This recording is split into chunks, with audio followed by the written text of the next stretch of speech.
Hey everyone, I'm Jason Citron, founding craftsman at Hammer and Chisel. And at Hammer and Chisel, we make core games for gamers on tablets. So today I'm here to unveil a game called Fates Forever. And Fates Forever is a multiplayer online battle arena, also known as a MOBA, designed exclusively for iPad. In a MOBA, you play on teams of 3 in real-time combat with the objective of destroying the other person's base. Let me show you.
Thank you. So, how did we get here? The story begins a long time ago when I was a kid, and I always wanted to have my own game studio. So I grew up, and I managed to start a games company called Aurora Faint, which launched the day the iPhone App Store opened. And it did all right, but eventually it turned into another company, which was called OpenFaint, which was a mobile social gaming network for iOS and Android, which was a smashing success. I grew that to 120 million players, 7,000 games, and 100 employees as CEO. And then we sold it for a lot of money, which was pretty cool. But it was a fantastic learning experience for me. And I didn't yet actually create that game studio that I really wanted to build. So I thought, time to try again, right? So enter Hammer and Chisel. So starting a games company, I think, what's the hardest problem? And it's getting users. So I looked around and I thought, what platform should I put this game on that will help reduce the risk of finding product market fit, right?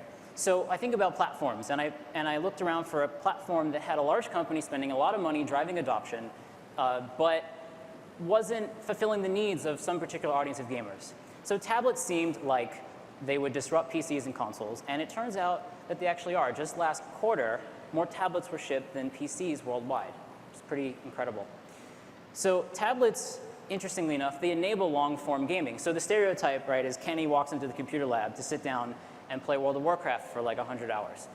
On a tablet now, you can actually do this, right? Because you're probably at home, you have a power cord, you have a stable internet connection, and you have a large screen, you can kind of get lost in it.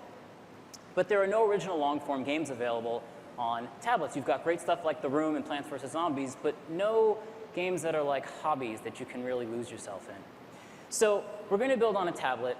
But what game do we make? We could invent something, but as a startup, going into an unbounded R&D development cycle didn't seem smart. So we made an observation that most great games are actually reinterpretations of existing great games, but for new user interfaces. So this example, Nintendo, I love to use. They made a game called Donkey Kong where you jump over things like 30 years ago, right? And then they put it on a TV, added some more buttons. They called it Super Mario Brothers. Same fundamental mechanic. It's awesome. They add an analog stick, Mario 64. It's awesome. So I thought that bringing MOBA from the PC to tablets would be a great fit to do this. So MOBAs are played by 100 million gamers around the world right now, including myself. I've spent way too much time doing this. So we're reinterpreting a mechanic called skill shots to the tablet. So in a MOBA, when you play, you use the mouse to kind of like aim and shoot fireballs or whatever. But on a tablet, we're going to use gestures. So you can see here an example. There's a character called Dim, and he has a move where you actually put your finger on the screen and you can draw a line, and those little blue dots come behind your finger, and you let go, and then he'll shoot a fireball that follows your path. So you can draw a zigzag, a circle, whatever you want depending on what's right for the moment.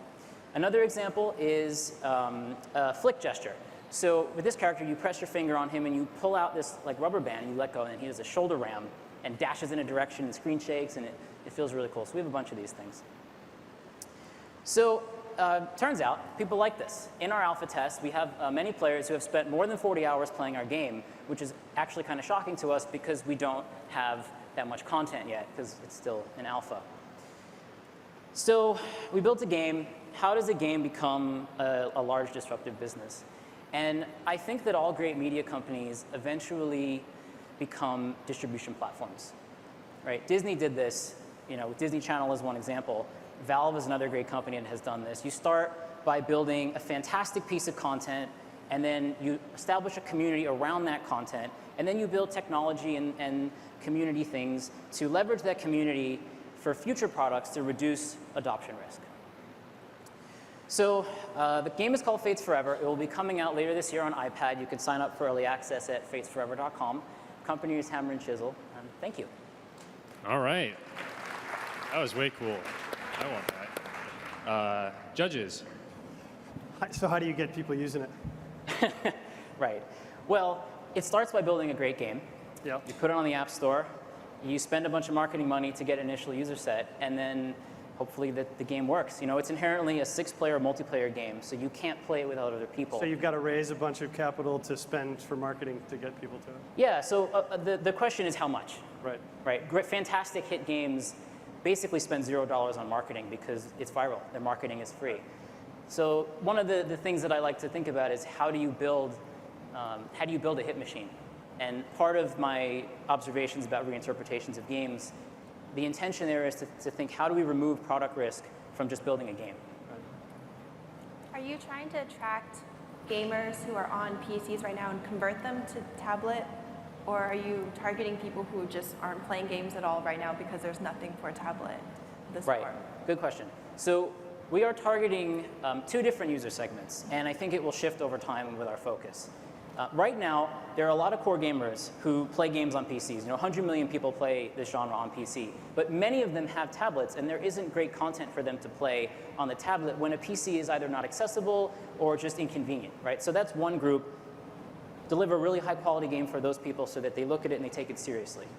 Second group is people who are preteens right now and will be growing up in an era where they may never even have a PC, right? And this also, you can kind of lump in, although lumping it's kind of silly, the entire rest of the world that will never ever know what a PC is as smartphones and tablets penetrate third world countries.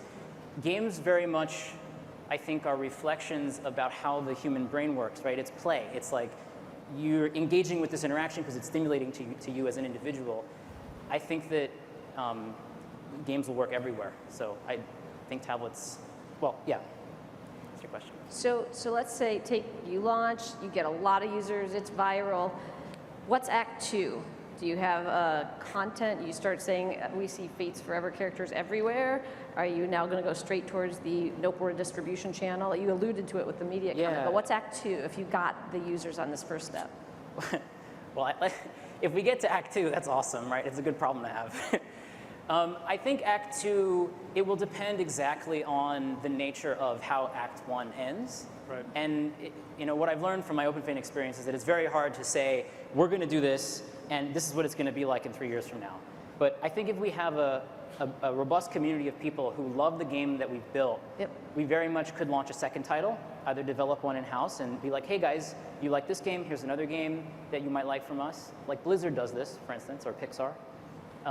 Or we could move more in a direction like OpenFane or Valve, where we end up building some kind of technology or tools that the community finds interesting, and then let other people plug into that stuff. The more likely thing is that it doesn't work out exactly how you right. plan, and then, right. So how quickly do you move to a platform strategy or another title, or what do you? Well, you don't know. I mean, we'll see, right?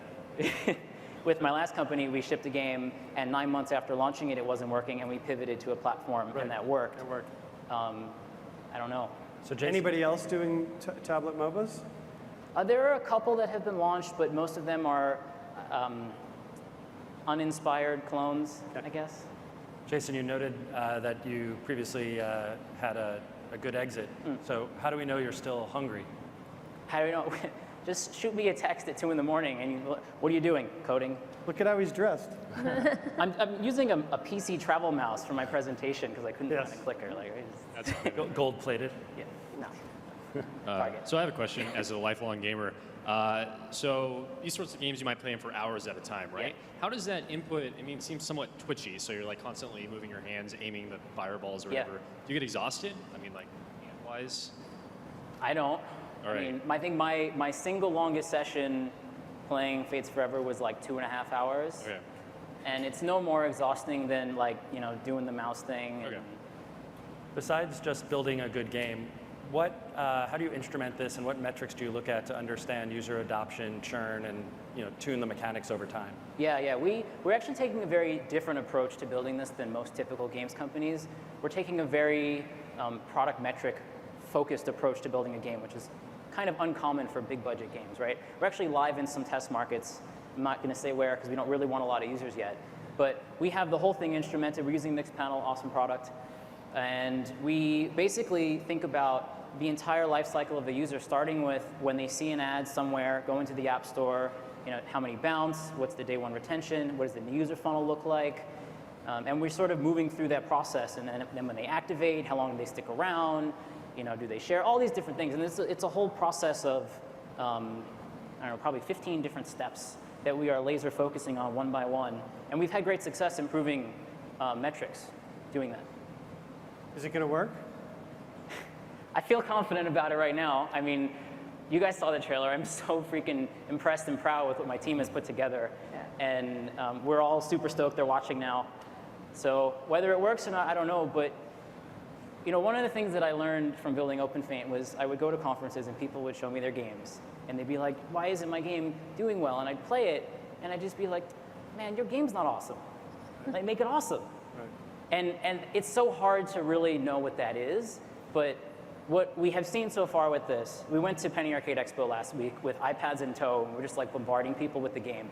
And every gamer we talk to about it is like, this sounds crazy, like what Jason said. They play the game, and they're like, holy crap, when can I get it? Awesome. I think Well, my like I kids- said, I do my want to kids use are gonna that. be So gone. that's Fates Forever. Thank you very much. Very cool. We're out of time. Thank you guys. Thank you for listening.